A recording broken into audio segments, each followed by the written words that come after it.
pa lang, hindi nyo na kaya. Ala, patay na. Paano pa yung darating? Mapapag-iwanan. Dapat bang mapag-iwanan ang mga anak ng Diyos?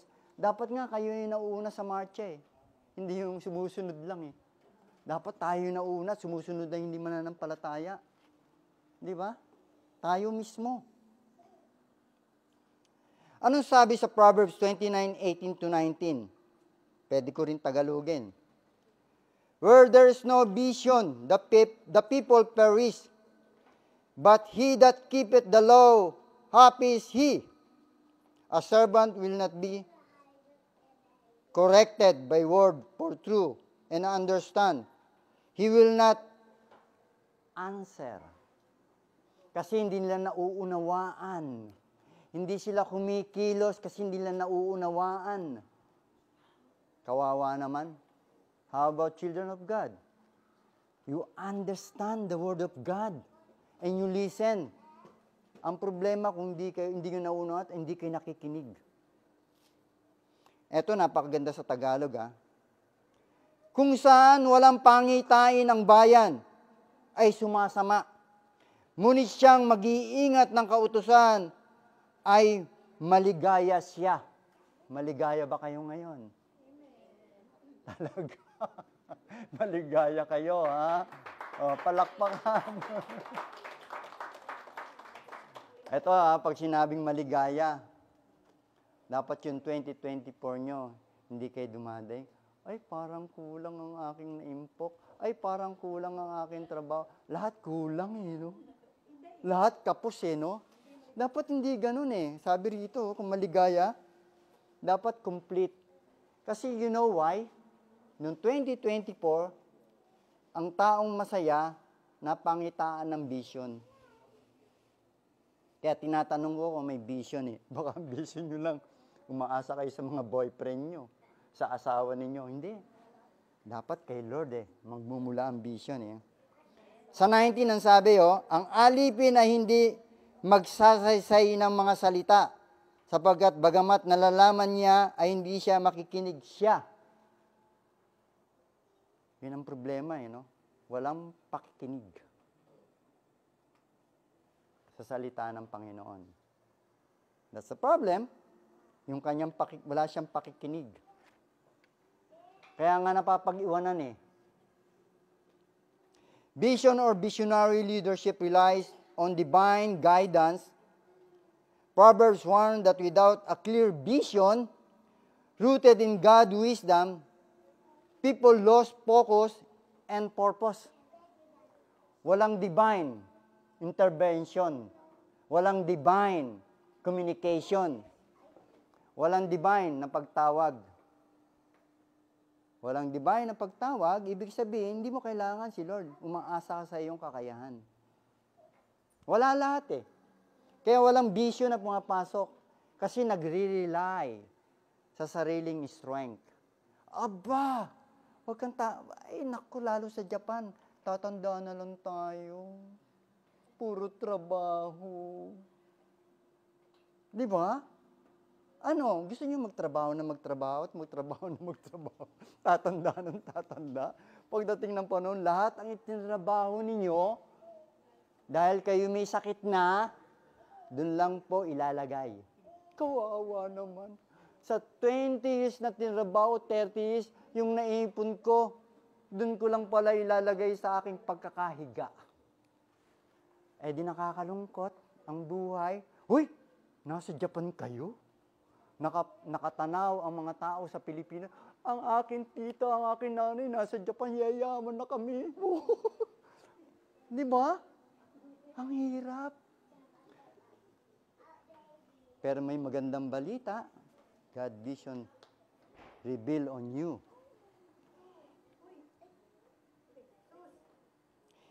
I want to know the character in the Bible, that different method of God, how the vision that God wants to happen to the children of God, who obey and righteous through vision and dreams.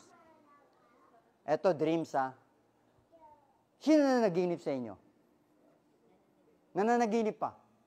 Baka naman nananaginip kayo, hinahabol kayo ng lalaki. Anong dreams? Anong dreams? Baka hindi naman nakakonected kay Lord. Ha? O baka hinahabol kayo ng ubake. Ano bang dreams? Nagdi-dreams pa ba kayo? Nagdi-dreams pa ba kayo sa tanda natin? Uy, ako hindi na ako nagdi-dreams sa tanda kong to. Hindi na nga. Hindi na ako Makinig. Ang dreams nung kabataan ko, ang dami kong dreams. May nakakatakot, may masaya, may umahabol, kung ano-anong dreams. But now, in my age today, parang wala nang epekto yung dreams sa akin eh. But another dreams revealed to us. Wow, God gives the dreams. Dapat ganun eh. Ang Diyos ang nagpakita sa iyo sa panaginip. You read your own Bible? Oh, yes. Magbigay ng isang karakter sa Bible nakatanggap ng panaginip. Not only one. Oh. Edwin. Stand.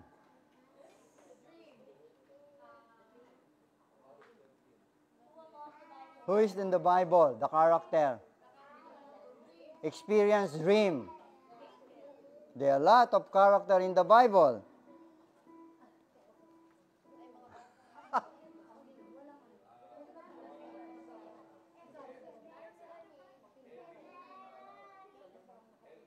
Makinig.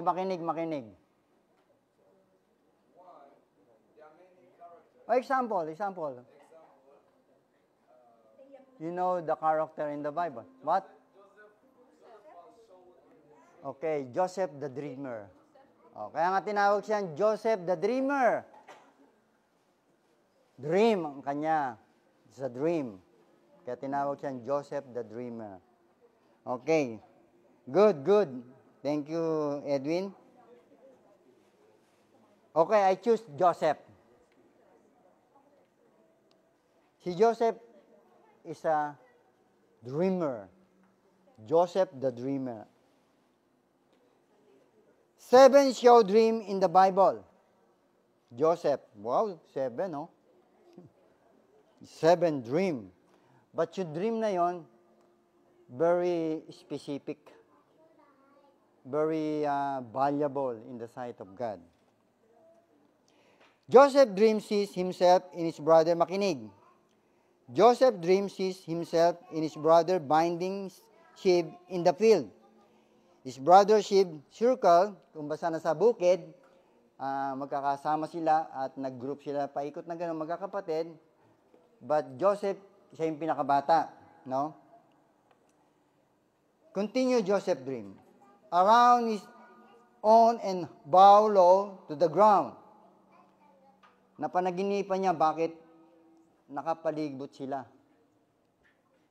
At lahat ng mga kapatid niya, nagbabow down sa kanya. Bunso, magbabow down ng mga matatanda. Kayo ba sumusunod kayo sa mga kuya ninyo? Pero di sa dream niya, baliktad. Siya yung bunso, pero yung mga kapatid niya ang nagbabow sa kanya. Makinig. Second dream. Joseph sees the sun, moon, and 11 star bowing down to him. Hindi ko na-elaborate kasi pwede niyong pag-aralan yan. May meaning yan. Ano yung sun and moon na nakita ni Joseph? Kung alam ninyo. Ito yung kanya mga magulang ni Joseph. Magulang, pati ang magulang, nagbow sa kanya. Aba, anak yun ha? Sa dream. Kung ako, mananaginip ako, ang mga magulang ko nagbow down sa akin. Isa akong bunso. Panaginip yon. Pero parang weird, ano? Kasi mga magulang mo magbabow sa'yo. 11 star. Bowing down to him. Ano yung 11 star na sinasabi doon? Yung mga kapatid. mga kapatid niya, nagbow sa kanya. Ba, medyo, kung tayo, totoo kaya yon? Ang aking mga kapatid, ang aking mga magulang na magbabow doon sa akin. Isa akong bunso. Parang weird, ano? But, dreams were one way that God communicates from divine realm to the human realm. A belief that is clearly evident in the Joseph narrative. Ibig sabihin, yung dream na yon, dapat meron divine realm to the human realm. Magkakaroon ng binding communication na mauunawaan mo. Ay hindi naman pwedeng gano'n kasi kung ang Diyos nga, di ba, panagsalita, masyadong very powerful. Parang it's hard to absorb that you are a human. But the Lord give you wisdom to understand the realm. Example, while I said that Joseph and his rise from the being the favored son of Jacob to being the discerning and wise man appointed to manage Egypt during his 14 years of peace and famine in Genesis 41:33. Kita mo na? Matatagpuan niyo sa Genesis. Yung pinakita. To rule Egypt 14 years. Aba, ang aga naman pinakita sa ganung edad niya na mag-rule siya sa Egypt. Eh, hindi naman pwede magkasundo ang Egypt at that time. Dahil ibang lahi sila. Di ba? Pero sila Israelite. Lahi ng Panginoon. Eh, hindi yung gusto ng Egypt. Kung babasahin nyo, the story is happened. Mangyayari. And all 6 dreams in the story of Joseph are symbolic to their containing obvious imaginary and for requiring an interpreter. Joseph 7 as the interpreter, but he was not a trained diviner. Rather, he insisted the interpretation came from God through dream directly. Hindi naman siya talagang ang kanyang kaalaman ay mag-interpret. But God revealed to Joseph na ipaliwanag niya sa hari yung napanaginipan. Doon na po papasok yon. Why the king appointed Joseph on Egypt. Hindi ko na ilalaborate kasi nakulong pa siya rito eh. But you know, ang pinapakita ko sa inyo yung mangyayari sa kanya. Appointed become governor of Egypt. Because lahat ng napapanaginipan ng hari na mangyayari, hindi nanggagaling sa kanya yung panaginip, but ginamit siya ng Lord na magpaliwanag sa hari. Kaya nagustuhan siya ng hari to help the government of Egypt to be appointed the governor. Aba, ibang lahi, gagawin kang governor to help the land of Egypt. Overview. The son represents Joseph, father Jacob in Genesis 37:4. The moon represents Joseph, mother Rachel in Jacob's household in Genesis 37:9. The 11 star represents his brother Joseph. He found also in Genesis. Nandyan lahat yan eh. Kung magbabasa lang kayo ng Bible talaga. Vision show character in the Bible. In the Bible, vision are powerful concepts that represent divine guidance, spiritual insight, and clear intervention and purpose of life. Actually, sa totoo lang, bawat isa sa inyo, meron talagang plano ang Panginoon sa buhay ninyo. Mananatili ba kayong nagtatrabaho lang sa Japan? One night, Brother Brian called me. Illustration ko lang to I amazed. Kasi nagbabatian lang kami nito eh. Hi bro, usap lang kami sandali. I know the story. He talked almost 3 hours. No? 2 hours maybe, no? But Brother Brian is seeker. Naghahanap. Seeker. To find, to become good in life. Lahat naman tayo, gusto natin yon. But sometimes the Lord choose you. Kung minsan, titignan natin ng tao, parang maporma, nayayabangan tayo. But why hindi ka ang pinili? Kasi hindi ka naman ganun maporma. But yun ang gusto ko. It's happened because God planned big. I know, because I pray Brian. It's a big plan of God. Palapakan naman natin. Because, if we talk 3 hours, we share a lot about gusto niyang mangyari at gusto ng puso niya. But I know God granted, kahit maraming nakatingin sa Kanya na parang hindi nila gusto, pero yun ang gusto ni Lord eh. Pinipili yung taong hindi nila gusto. Yun ba hindi nyo alam? Marami nga ang may gusto sa inyo. Pero hindi kayo pinili ng Lord. Yun ang mabigat doon. But yung taong inaayawan ng mga kuminsan, kababayan pa natin, why, ako yan, ganito, di ba? Marami nasasabi, but God choose. Kasi meron ka ibang nakikita na wala sa inyo. Tagal namin nag-usap, sabi ko, it's better your partner is Jesus, God. To accomplish everything, what desire of your heart. Lahat ng gusto mo mangyayari kasi yung nasa isip mo. But the human perspective, the human see that you are very, gano'n, di ba? But the Lord sees, you are the one. Di ba? Minsan gano'n eh. Bakit hindi ako ang pinili? Bakit hindi ako pinili? Mabait naman ako kunyari. Di ba? Hindi naman ako mayabang. Marami din akong alam.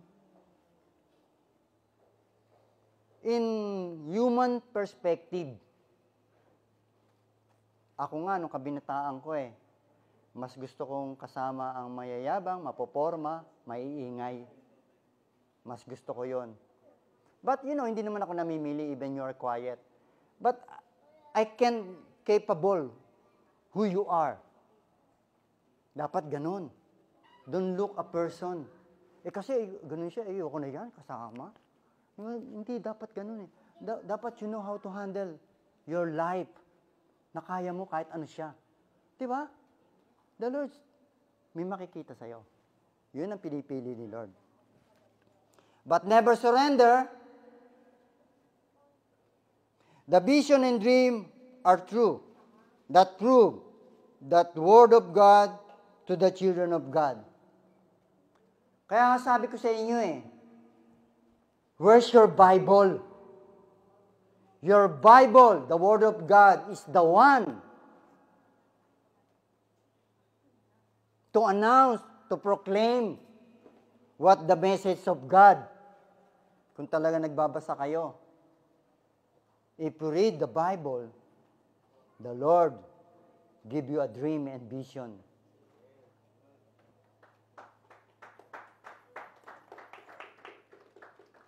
Paano bibigay ni Lord? Natapos na nga yung salita ko, is finished, sabi niya, in the cross, it is finished. But my word is not finished. Hanggang langit nga yan Magagamit pa. Hindi pa nga natatapos sa Revelation, pagbalik niya pa. Ang dami pa nakasulat. Hindi matatapos ang the word is banished. Everything is banished. But my word shall stand forever. Aba, forever pala. Ibig sabihin, kahit hanggang sa langit, nandun pa rin ang word of God. Forever Dapat ngayon pa lang, binubuksan nyo na yung mga Bible ninyo. Binubuksan nyo na. You experience dream and vision. Alam ko, kami mga pastor, not actually direct dream or, vision, but the Lord, sometimes we show in the Word of God. sometimes in your wisdom. Pag meron kang tamang kaisipan, nagmumultiply yan eh. And you learn na anong gagawin mo through vision. Pangitain. Even the person you meet, hindi mo naman kilala. Sometimes the Lord send that person to become human. Pwedeng inutusan niya ang anghel, mangyayari pa rin yun. Utusan niya ang anghel to become human. Kausapin ka, ibigay sa iyo yung mga bagay na kaalaman. Pangitain. Kahit di mo kilala. It's happened in the Bible also. One of the illustration, the prophet Zechariah had 8 vision. Tapos na tayo sa dream. Zechariah. Joseph, the dreamer. Zechariah, vision. Sino nakakaalam kay Zechariah? Who is Zechariah in the Bible?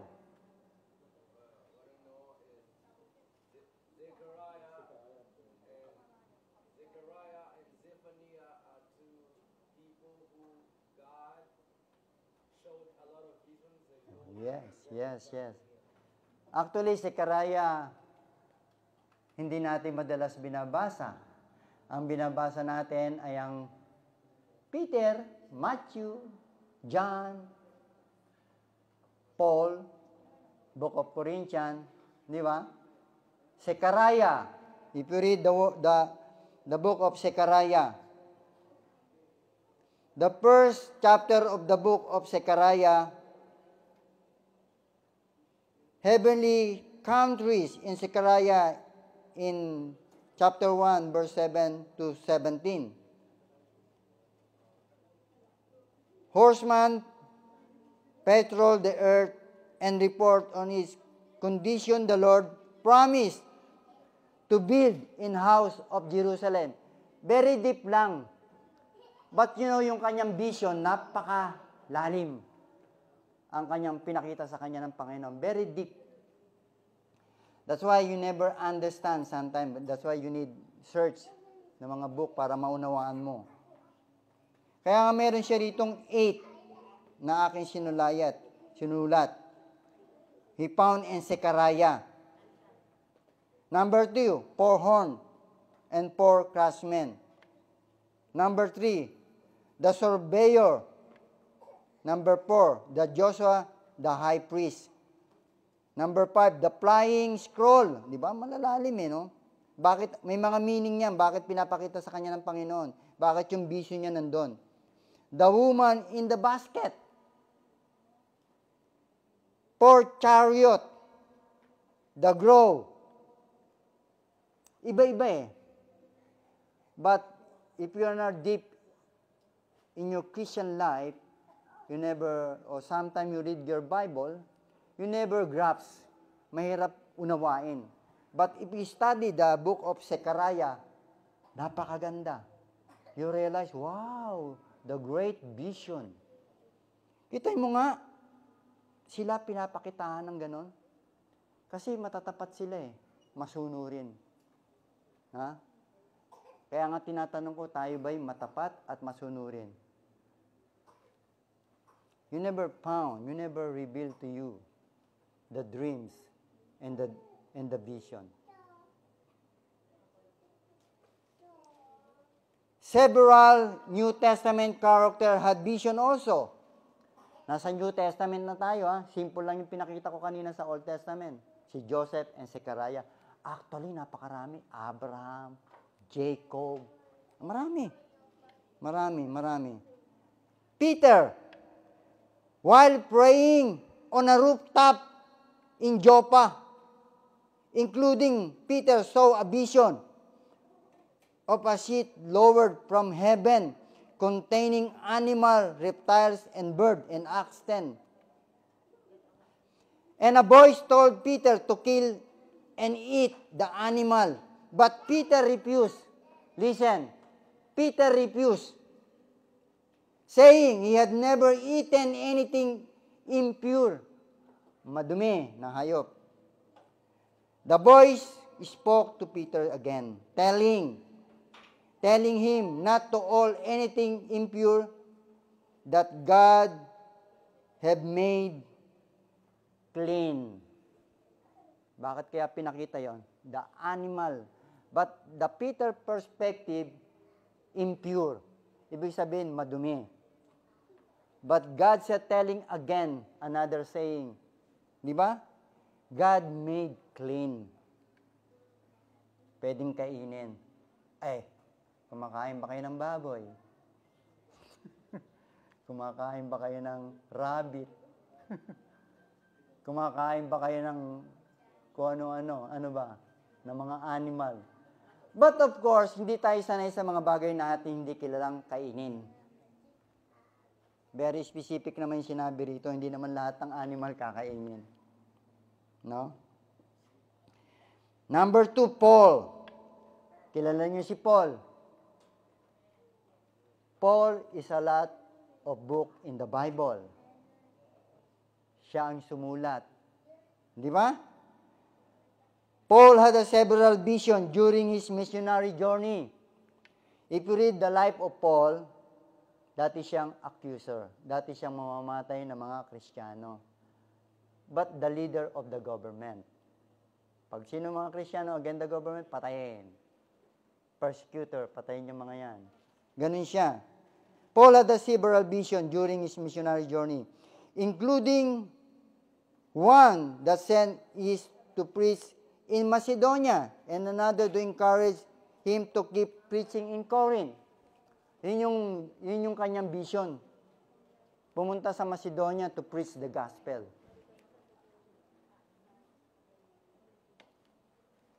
Makinig. You try to preach the gospel. You try to spread the word of God. Even your friend, yung ka-office mate, nahihiya ako kasi hindi ko alam. You try? You try even the single word? God's love you. Jesus save you. Yung mga short na lang na ganun. Nahihiya ako. Baka sabihin masyado ko religyoso. Di ba? But you never try.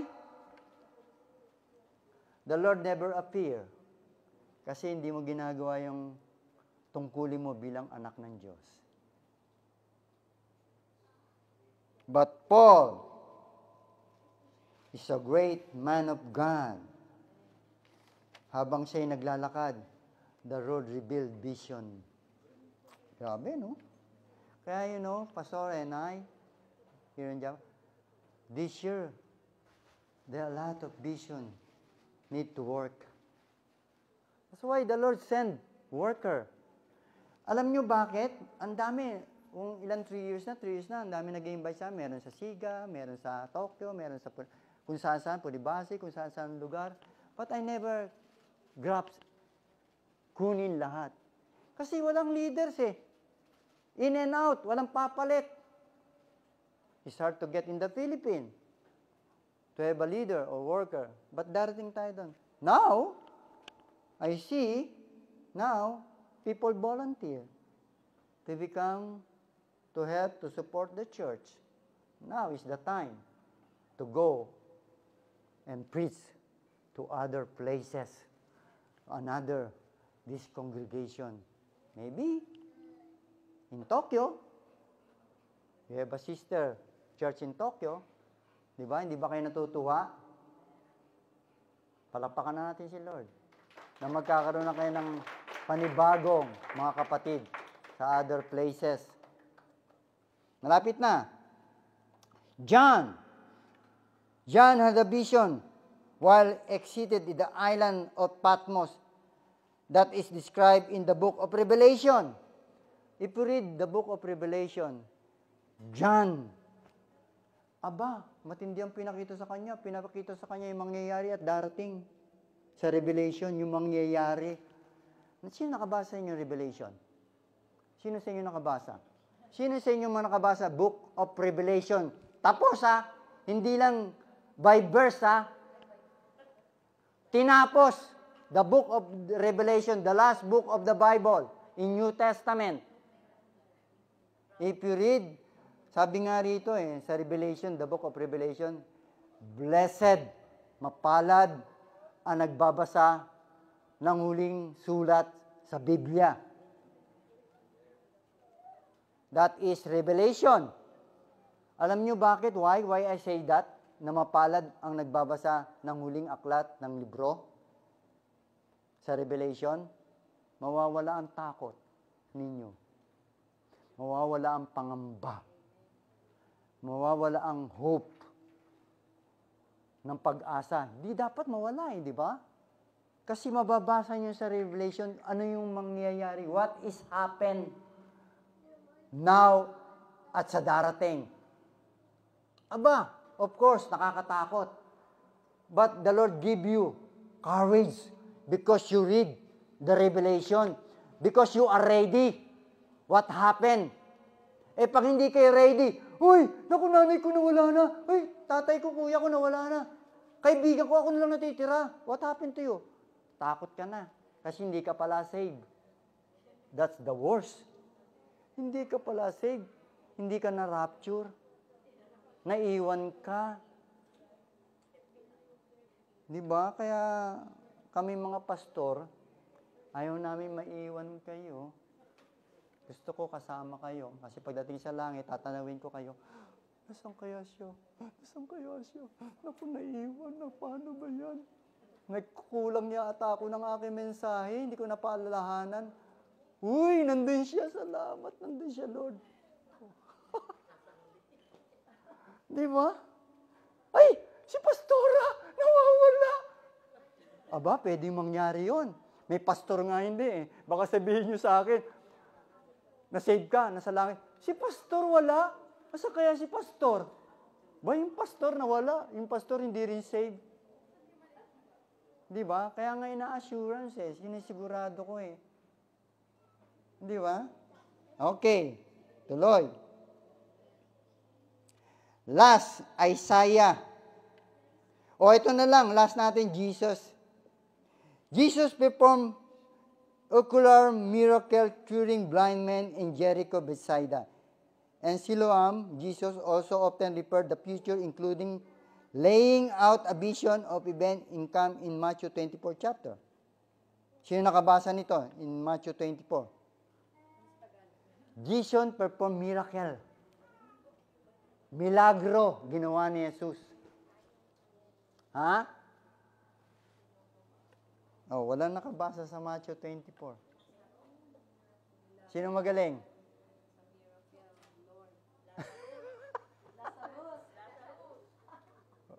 Totoo? Nakalagay? Edwin. Edwin, always Edwin Alam ko, Edwin is always read the Bible. Matthew 24. Kasi tinatanong ko na nga teka muna, Edwin. Upo ka muna. Jay. Matthew 24? Yes. Jesus performed ocular miracle, curing blind men in Jericho. But in Matthew 24, okay, Edwin. 1 point, Edwin.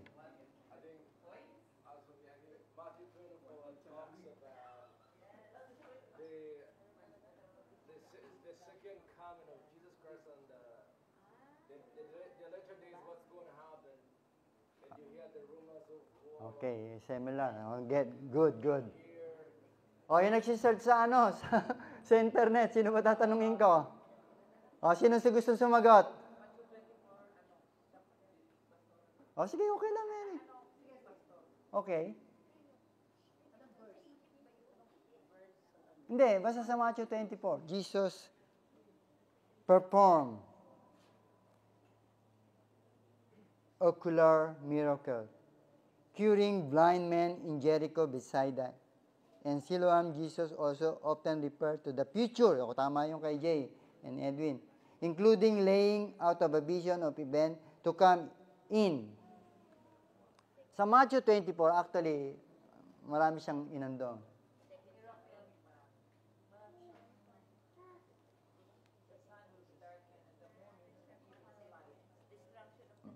O, iba-iba, di ba?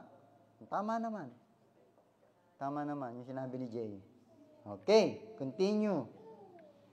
Other people who had vision achieved include Abraham, Samuel, Ananias, Mary, Elizabeth. Ang dami. Joseph, Zechariah, Cornelius.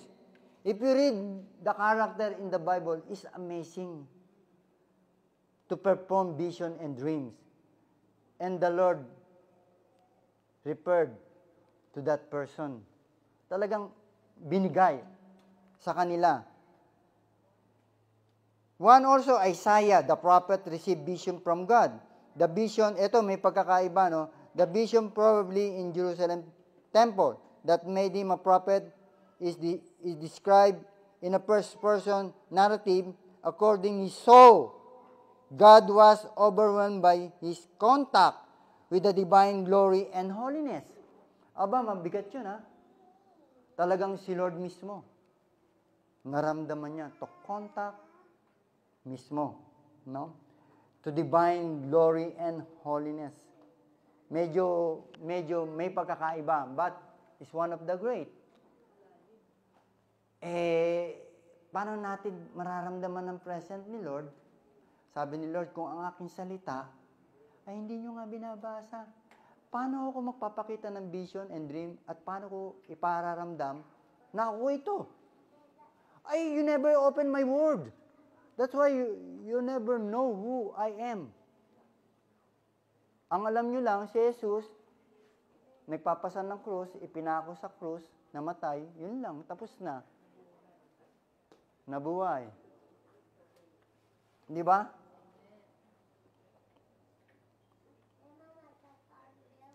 We have heard and we know from the Word of God that there are people in the Bible which really knew the vision and people through dreams and people who were directly shown the glory of God. Directly shown. Listen, directly shown. Meron na ba sa inyong nag-direct mismo ang Panginoon sa dream and vision? Wala pa siguro naka-experience. Ibig sabihin, malayo pang lalakbayin nyo para maramdaman nyo, mapalapit kayo talaga sa Panginoon. Ano yung kulang?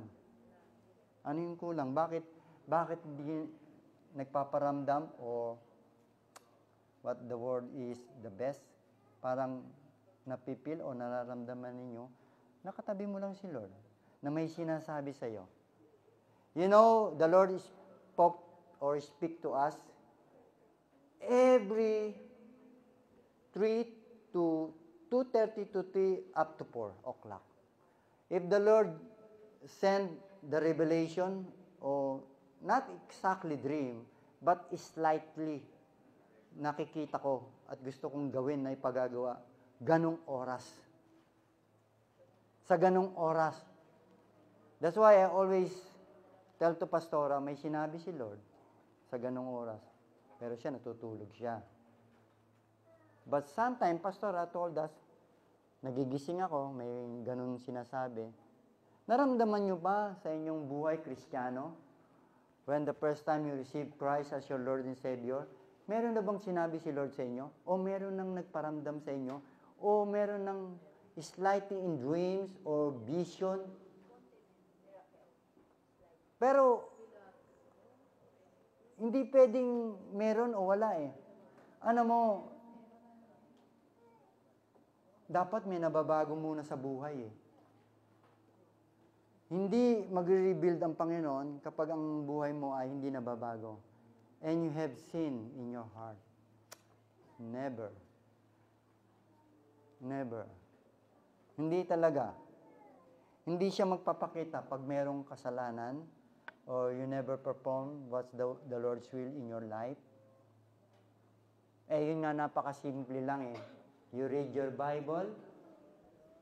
How many times you read your Bible?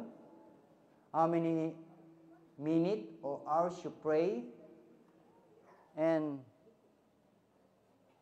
ano ba yung naibibigay kong regalo kay Lord? Pero hindi kailangan ni Lord ng regalo. Kasi siya nga nagbibigay ng trabaho sa inyo. Masaya kaya ako, si Lord, kunyari ako si Lord, masaya ako sa inyong binibigay. Paano ko, kunyari ako si Lord, paano ko ipapakita ang plano o dreams and revelation sa inyo? Kasi hindi ako masaya sa inyong buhay. But God knows, gusto mong, you want a good life, you want to become a billionaire or more billionaire, more you want your heart desire, but you never accomplish. What is your life as a Christian? Ano ba? Or you get a man and get married without consulting God, okay lang. Kasal na lang kami. Gusto ko na kasing magka-baby. Maraming ganon. Is God will for your life? That's why God never show vision or dreams for the Lord's plan for your life to become good and better. That show that vision that God wants to happen in the present, in the future. Ngayon, nasa darating. And you are content in your life. Okay na sa akin to. Itatrabaho naman ako. No, it's not. Hindi yan ang plano ni Lord sa'yo. Given lang yan, kasama lang yan magtrabaho ka eh. But hindi yan ang gusto ni Lord sa inyo. Gusto ni Lord sa inyo, you become abundant life. Ano ba yung abundant life? Ay, tama lang yung may pera ako every month. Yung pitaka ko medyo puno ng 10, 5, 15. Hindi approve kay Lord. Anong sinasabi? Sabi nga ni Lord, wala na kayong paglagyan. Yun ang gusto ni Lord. Wala nang paglagyan. That's why I encourage you, if you watch the Super Rich God, our head, meron siyang sa internet, Super Rich God. Why show the Super Rich God? Because he experienced to become Christian, businessman, hindi pa Kristiyano, puro trabaho, pero yumaman. Kasi puro trabaho, Chinese, Filipino, mayaman. But the time encounter Jesus, ayaw pa nga niya, 10 minutes, matagal na yun sa kanya. Tagal mo naman mag-Bible study, may lakad pa ako. Ang dami ako sa kasaring kayamanan ko, mga business ko. 10 minutes. But now, naging Kristiyano. 3 hours Hindi pa matagal sa kanya eh. And now, become super rich God. Mga anak niya, spread the wealth.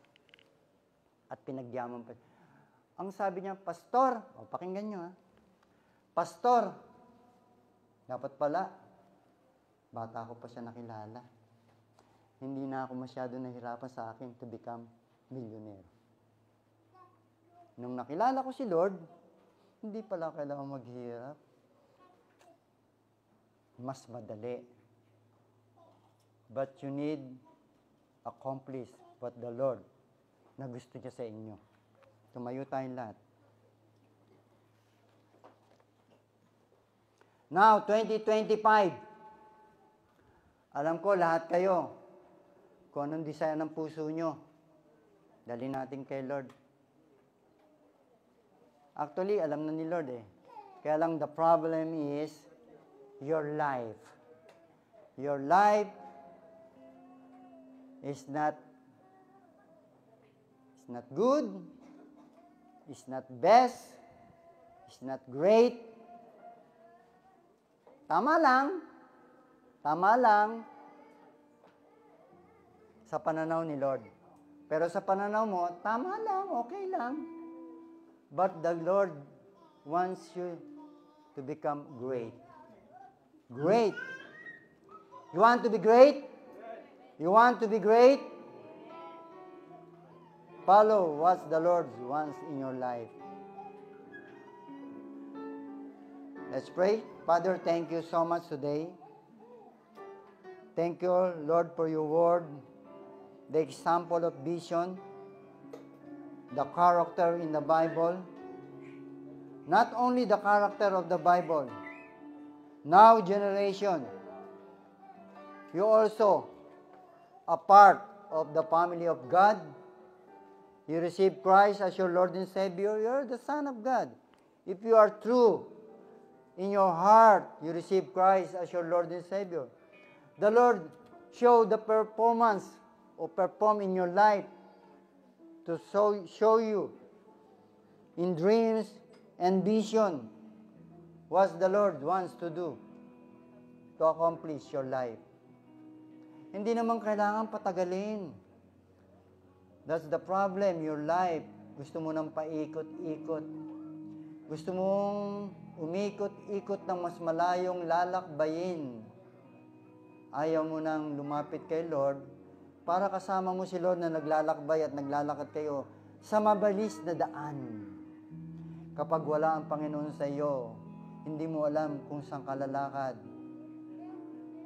Imbis na lalakarin mo ang 1 kilometro, maglalakad ka ng 1,000,000 na kilometro. Now, in 2025,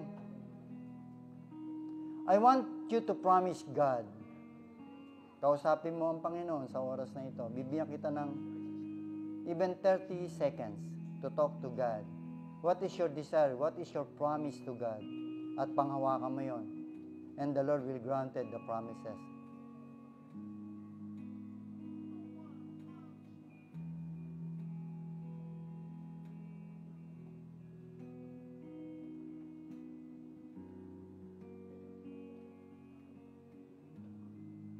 Now you finish your prayer.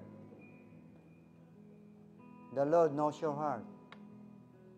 And the Lord write what you say. What is your plan? What is your desire? Kung anong gusto mong makumit mo o marating mo sa buhay mo, nakasama mo maglalakbay ang Panginoon. Ang Panginoon ay tuwan-tuwa sa oras na ito.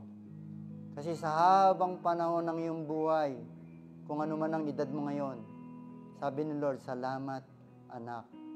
Muli mo akong gustong makasama na kapit kamay, na maglalakad tayo sa isang daan na napakadali. Ayaw nga ni Lord na mahirapan ka. Kaya ang kamay ni Lord ay nilalapit sa iyo upang hawakan mo at magkasama kayo maglalakbay. Kung ano man ang plano mo sa buhay mo sa taon 2025. Baka hindi pa matapos ang taon 2025. Makomit mo na ang gusto mo sa puso mo. Salamat, Panginoon, sa iyo promises. Napakadakilang pangako na nakasulat sa Biblia. Lord, sa oras na ito, mula ngayon, ay hindi ko nakakalimutan ang iyong salita. Palagi kong yayakapin. Tatabi sa aking higaan. Isasama ko sa lahat ng aking lakbayin, sa aking isipan, sa aking bibig. Salamat, Panginoon, sa iyong pangako, sa pangalan ni Jesus. Amen and amen.